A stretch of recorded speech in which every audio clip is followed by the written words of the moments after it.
it was boring. November 2024 for us was so boring. Like, it was quiet. It was great from that perspective, but it was very, very quiet as a result of so many people voting beforehand. I love boring elections. The full and free exercise of our sacred right and duty to vote is more important in the long run than the personal hopes or ambitions of any candidate for any office in the land. You're listening to High Turnout Wide Margins, an insider's look at election administration hosted by Brianna and Eric Fay. In January, the High Turnout Wide Margins team was invited to record a live episode at the Southern Political Science Association meeting, which was held in San Juan, Puerto Rico. In a fun turn of events, our guests put Brianna and Eric on the receiving end of questions, giving them the opportunity to reflect on the administration of the November 2024 general election. Welcome to another exciting episode of High Turnout Wide Margins, live at the Southern Political Science Association meeting. My name is Paul Gronke. I'm the Director of the Elections and Voting Information Center at Reed College. And I'm Eric Fay. I'm co-host of the High Turnout Wide Margins podcast and Director of Elections in St. Louis County, Missouri. Hi, everyone. My name is Jackie Wu. I'm the founder and president of J. Wu Consulting. I'm a former election official from Orange County, California. And I'm Brianna Lennon. I'm the county clerk for Boone County, Missouri, and the other co-host of the podcast. All right, so I'd love to invite both Brianna and Eric to reflect on the 2024 election and how it compares to recent elections. Brianna, maybe I can ask you the first question. Can you share some specific experiences or stories that highlight the complexities of managing elections at the local level? Yeah, so I think as we were preparing for 2024, which started, in the end of 2022, really. Once we were done with the midterm elections, it was just straight into thinking about 2024. Some of the changes for us, and this will probably be some of what impacted Eric as well, is we had some legislative changes, like no excuse absentee voting, that we had not really had previously. We had it in the midterm elections, but we didn't see anybody kind of leveraging it. The campaigns weren't talking about it. Voters weren't really using it. So it was still pretty new to people. And I think it shocked kind of everybody that was running elections at the local level in Missouri that so many people wanted to take advantage of it. We all kind of knew. I mean, as election officials, we had been advocating for it for years. We wanted no excuse absentee voting in person. We still don't have no excuse absentee by mail, but we did have successfully got 2 weeks of in person, which operated very similar to early voting, but is still kind of narrow. And so I think part of the challenge was explaining to people. They would hear early voting, and we would say, well, it's not really early voting because we can't call it early voting. It's no excuse absentee. And they would say, well, isn't absentee if it's by mail? And we'd say, well, no, it's both. So it made it very hard to message for it. So it was very helpful that campaigns and just general advocacy groups started pushing for voters to vote before Election Day. And we saw those numbers skyrocket. We had close to 30% of our overall turnout came from no excuse absentee voting. And the biggest challenge that we had was really logistics. So leading up to the 24 election, we were trying to make sure that we had all of our law enforcement partnerships up. We were doing all these tabletop exercises. We were making sure we had physical security. But we were still very limited in Boone County, especially by the physical spaces that we had to be able to do no excuse absentee voting.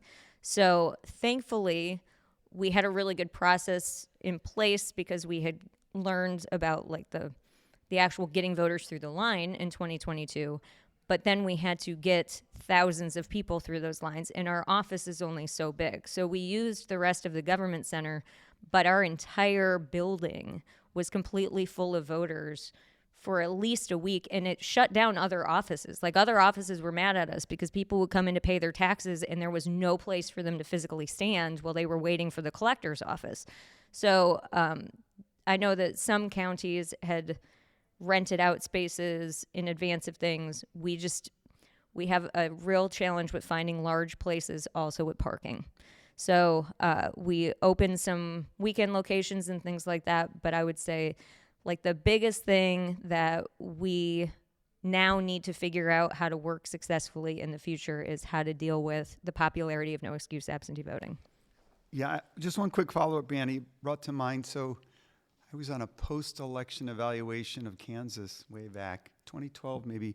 They were considering early voting, and the challenge for a lot of counties was the physical infrastructure available. It just said, we can't sign a lease on a piece of property for a month long that ADA, parking, and internet access, right? So I'm suspecting you have some of the same challenges.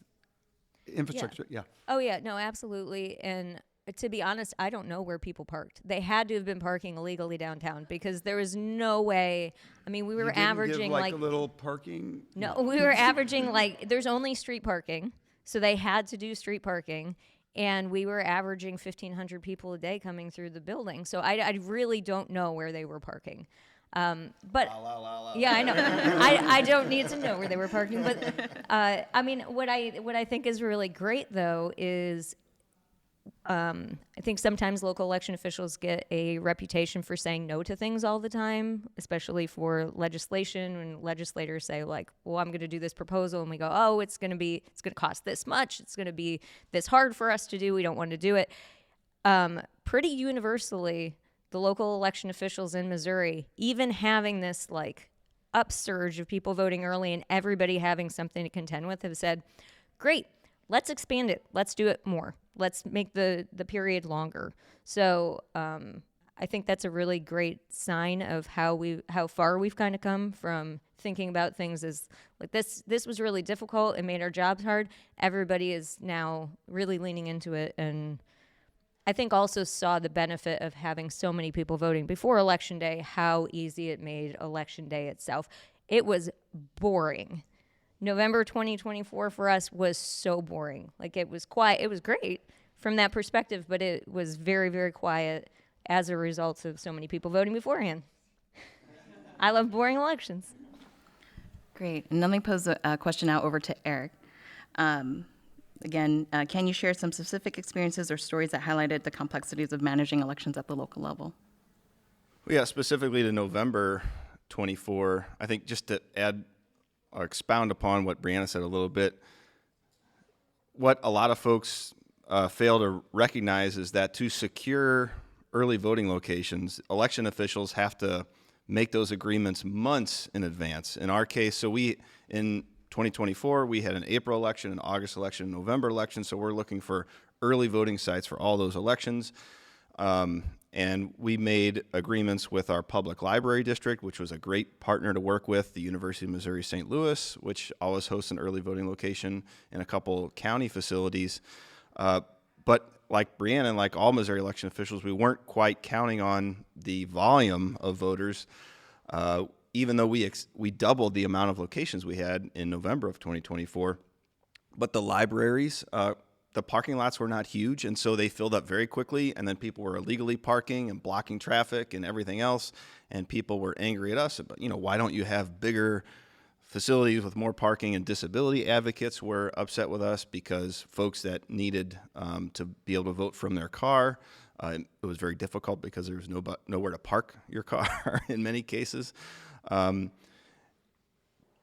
on the other hand, if we would have even planned for that further out, there's still difficulties. Like we contacted one of the large malls in our county that is like half vacant, as so many malls are nowadays, and knowing that months from now they would probably have a large vacant space and they have a lot of parking, and they said, yeah, we'd be open to that. It'd be like several $1,000s a day rent, and we'd have to indemnify them against certain losses or whatever. And in Missouri, the state constitution prohibits governments from indemnifying private parties. So our attorney said, no, you can't do it. And they said, well, then you can't vote people here. So, it's just the public library district allowed us to use the libraries for free, and, didn't make us indemnify them for anything. So it was a great deal. But also during that time, nobody could check out a library book or whatever. So yeah, it was tough. And then the other thing I touched on earlier, the length of ballot was really a challenge. We were pushed to a 20-inch ballot, and I know cool places like Orange County have multi-card ballots all the time with 4-page ballots. But we have never had a multi-card ballot in St. Louis County, and so I was really trying hard to avoid that because that really decreases your throughput at all the early voting sites, and then people, don't cast the first or second card, or they forget, and it's a kind of a reconciliation nightmare.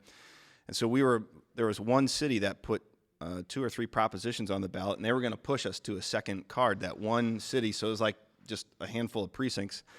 And so we pleaded with them to shorten the ballot wording on one of their propositions so it would all fit on one ballot. And then one of the judges dropped out, so that was great. But so, again, all the academics here, maybe that's a field of study is ballot length and the ramifications of that. And then also in Missouri, we don't have a voter's guide. California, Oregon, places like that have extensive voter's guides. I don't know to what extent people actually utilize them, but we do send a sample ballot to every voter. So does Brianna, but we're the outliers in Missouri. Most counties don't send any sample ballot, nothing to voters, and they get there and it's a pop quiz at the polling place. So it doesn't lead to expedient voting. So I'll stop there. I'm droning on. I want to say I have Jackie Wu's book here on the front lines of democracy. I think this is shorter than the recent California voting. It is. There have been 2-volume California guides. Again, just one quick research follow-up. Eye contact with my colleague Paul Manson. So in Portland, some folks may know, we implemented a new voting system, and Paul Manson and I were communicating with the local official there, Tim Scott, trying to figure out how to fit the number of candidates who were going to be on the city council election. Tim was like, it was 14-inch, then it was 17-inch, then it was I think 19-inch was the max. And folks that aren't really into the weeds here may not realize you cannot get a vendor that supplies the card stock necessary. You got to do that. So the election occurs, and in a particular district, District 1 in Portland, the drop-off rate in the local election was higher than the other districts. This was also the most diverse district, highest minority population, and there was very quickly a lot of hand-wringing, and this is a big problem. And then it turns out that every time we've had a 2-card ballot, there's been significantly higher drop-off on that second ballot in that area. Now, it's a problem with that area, but it's 2 cards that cause us the problem, not so much necessarily this new election system. Hi, I'm managing producer Aaron Hay. You're listening to High Turnout, Wide Margins, a podcast where we explore local election administration. In January, the High Turnout Wide Margins team was invited to record a live episode at the Southern Political Science Association meeting held in San Juan, Puerto Rico. Coming up next is a selection from the Q&A. So we're going to pivot over to Q&A. Brianna, you're going to be giving up your mic, so you have to share with Jackie. If you have a question, could you please raise your hand and let Kevin get to you with the microphone? I'm Joseph Anthony at the State University of New York in Cortland, though I'm a native Missourian, so I'm very hometown proud right now. So my question actually is related to Paul's remark about training. So I know many election officials, maybe even most election officials, go through professional development, ongoing training in your profession. I wonder if you all have had to develop or implement new trainings around disinformation and misinformation, either for yourselves or for your staff in your offices. Hey, Joseph, I just want to chime in one thing. I think it would be the case that there's a lot of variation in whether officials go through training. What we've learned on the survey is that in the smaller jurisdictions, a lot of it's quite informal, and you're kind of learning from the person who was there before. So I think there's less consistency in the training. That's just, I think we're seeing, right. I will say for Missouri, our association, our state association is working on more formalized training because we've seen the need for it, especially with so many new people. I think the attitude has really shifted from seasoned election officials that would previously say, I've got this, I don't really want anybody else telling me how to do my job because I know my community, to people coming in with very little background or context saying, tell me exactly what I'm supposed to do because I have no idea what I'm doing. So associations, at least in Missouri, are trying to step in and fill that role so that we don't have people that feel like they're not prepared or that they're not supported so that they stick around.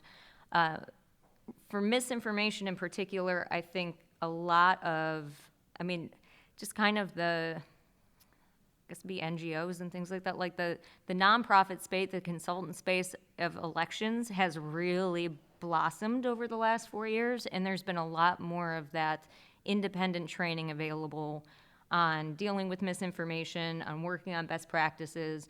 And so while we're mandated under our statute to do 20 hours of training, and yes, sometimes that includes some stuff on misinformation in social media, oftentimes it's easier to have my staff sign up for a webinar and sit through the webinar that's provided by the elections group or something like that. Stephanie Puello again from the University of Miami. So my question is a little broader. I'm just interested, and you kind of alluded to this, particularly when you were talking about, voters sending emails and stuff like that. But I'm just curious of your general experience dealing with like this just heightened scrutiny that local election officials are dealing with. So I'm from Florida, where we have like the Election Crimes and Security Unit, and I'm just curious, are you really experiencing that scrutiny mostly from voters, or is there anything kind of happening within the state that has kind of just affected your day-to-day, or be it for yourselves or other colleagues in other counties? Thanks for the question. I think it depends on the locality and what factors are affecting that locality. So I'll say for the Los Angeles and Orange County region in California, we saw a massive increase in threats of violence for election officials. So in 2020, it was unprecedented. In terms of, in LA County, we had a ballot drop box set on fire. And there were... We're not the only ones, huh? No, and unfortunately it has spread, and those are now things that election officials have to think about. We're not just worried about bad actors that are trying to affect election outcomes from outside of the country, but those that are here. And that is a really big concern because it's an additional layer that election officials have to address, but that's not something that you include in a job description, is how do you deal with a bomb threat? How do you deal with an active shooter threat? But yet these are things that we're all thinking about. I'll also add in LA County, I recently took a tour of their new ballot processing center, which is amazing. It's, I think, they took an old Fry's electronics store and turned it into a ballot processing site. But I also, on that tour, I learned that when they receive their vote-by-mail ballots back, before they're processed, they go through a sniff test by a bomb dog. And that's really scary. And they also test for fentanyl. If it comes laced with fentanyl, that would be an issue for election officials that are processing it. And these are all things that we think about. Yep. And so there are a lot of officials in the rest of the country that are like, yeah, it would be nice to have a bomb-sniffing dog and like test for fentanyl, but it's 3 of us here running these elections, so how do we do that? Yeah, the learning in Oregon about securing drop boxes, and it's complicated because we have drop boxes in locations that are not easily secured. And we wrote a little bit about this after 2024. When it says the mini mart when Highway 1 hits Highway 2, there's a reason for that, because it's right on the edge of a Native American reservation, and it's the most convenient location. So if rules and regulations are put in place to try to make, as with Eric said, be careful what you wish for. You want live internet video feeds, and half the locations are not going to be viable anymore. So it's going to be difficult to juggle that one. Hopefully there was not much learning, and people didn't figure out how to create incendiary devices that penetrate half-inch rolled steel. But anyway. And I think we have time for one more question. Thank you. This was, a really good experience for someone who's feeling a little down post-2024. And so my question relates to the future. It's a 2-part question.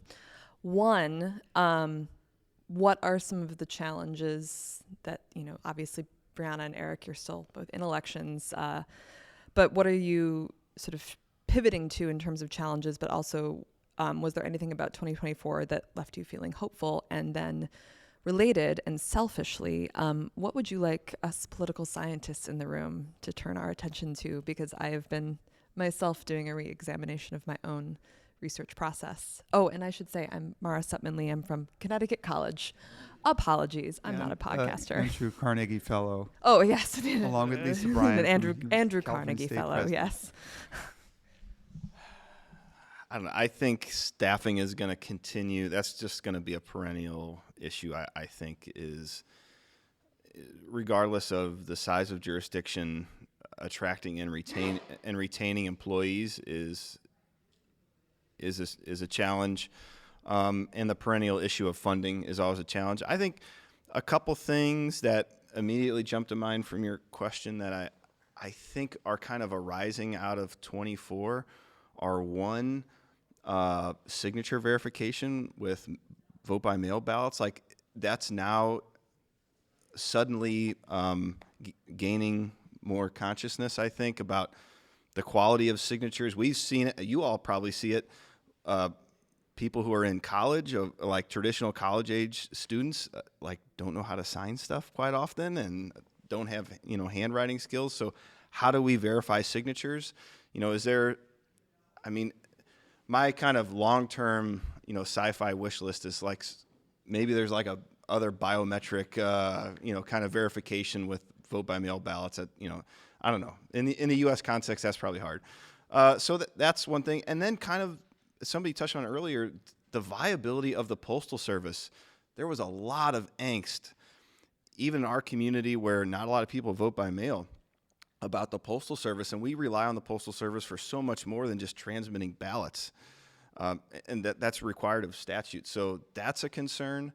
And then I just had something and I lost it. But, on a hopeful note, if you spend enough time in a voting location, early voting or election day polling place or whatever, and you interact with voters and poll workers, I almost guarantee that will leave you more hopeful, because regardless of political stripe, you see poll workers from opposite parties working together against all odds, trying to get things done. And the voters, by and large, were super appreciative of the poll workers and the election officials this time.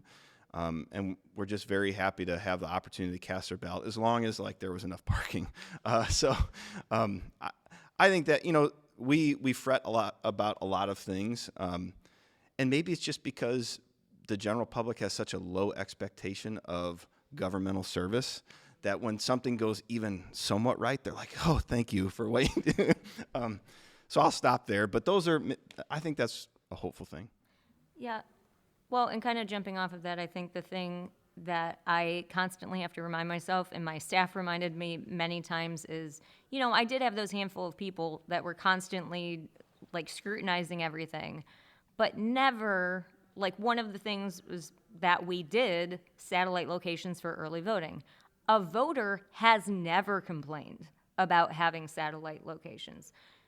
And the people that were scrutinizing everything voted at the satellite locations. And then complained about it. Well, didn't complain about it, complained that it shouldn't exist, but since it does exist, we'll vote there anyway. Right. So there was a lot that, people kept reminding me, everybody is happy and satisfied with what we're doing, other than these handful of people that are really just trying to find a problem with it, even when there really isn't one. What I was going to add for something that would be really wonderful if I could just have in my back pocket is actual statistics on how worse hand counting is. Because right now, when everybody says, well, we want to do hand counting, sure, we can go back to the 40s and look at the things that say, why did we implement voting machines in the first place? Why did we have to move to that because of accuracy and things like that? But I would really like a much more recent comparison to say, when we do hand counting, it is X times less accurate. It is X times less secure. Here are the risk factors, and here's why it doesn't work.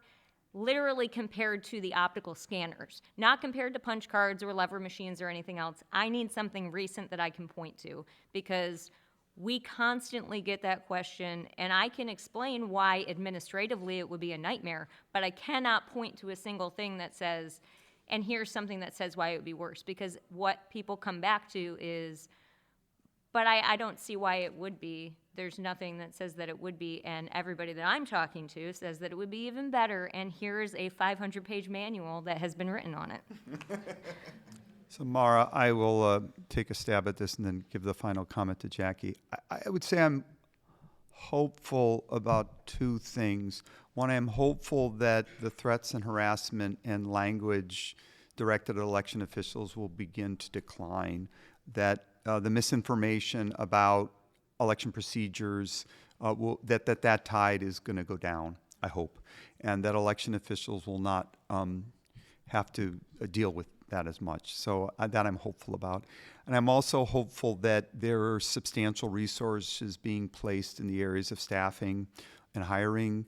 There are at least 3, maybe 4 projects that I know of that are collecting archives of job ads, of successful hiring strategies, and I'm hopeful that we'll be able to roll some of those out to other officials. We were talking about this with Eric and Brianna earlier, to finally get either there's a recognition that HR offices matter, and that, as Eric, you said earlier, it's not your office that does the hiring, it's the HR office, or Ms. Brianna perhaps, that you have to negotiate on what the job, so all you have are a bunch of deputy clerks. So I'm hopeful that we'll get over the hump and help state governments, county governments, HR offices realize that this is what this job involves. Let's have some compensation studies, and let's hire better people. Because I think the information is out there, but it's just so dispersed that even within a state, there's, again, you've seen these presentations. Where's the job ad listed? It's at the Dollar General on the bulletin board, because that's the main place where stuff gets posted. Whereas over here, they're using so if we can figure out a way as scholars to aggregate some of that information and identify successes, I think we'll be able to kind of improve the staff moving up that will replace these two when they finally decide to hang it up, which will be never, of course, but after year 5. I'm hopeful because there are spaces like this, and we're seeing more and more people want to take action on ensuring election administration continues moving forward with the staffing to support it. I'm grateful that there are academics like those that are in the audience right now who are asking election officials, what can our research do to support election officials? That is definitely a big concern. After 2020, we had a large wave of election officials resign, including myself. And there's a question, well, what does that mean for the future if we have more election officials resign after this 2024 election cycle? Because I'll say, in response to a question that was posed earlier, how do you get trained to become an election official? And I would say I didn't really feel trained until after I went through my first election. You learned on the job, quite literally.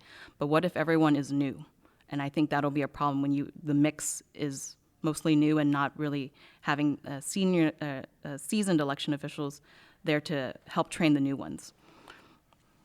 So that being said, I'm hopeful also because there is something that everyone can do. Whether you're a listener on this podcast, sitting in the audience in this room, in terms of identifying misinformation when it comes up, supporting election officials, getting to know them, helping them spread their messages, or perhaps, if you've never considered it, becoming an election official yourself. And it could be like me, where I was just there for a few election cycles, or maybe it's something that you could see yourself spending your career in. But there's definitely are ways to ensure that it continues to move forward. So I'd like to thank Eric Fay, Brianna Lennon, and Jackie Wu, and let's give one more round of applause. Thank you.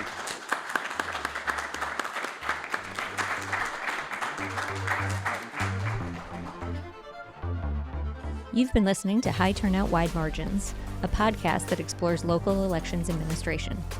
I'm your host, Brianna Lennon, alongside Eric Fay. A big thanks to KBIA and the Election Center for making this podcast possible. Our managing editor is Rebecca Smith, managing producer is Aaron Hay, our associate producer is Katie Quinn, and our digital producer is Mark Johnson. This has been High Turnout Wide Margins. Thanks for listening.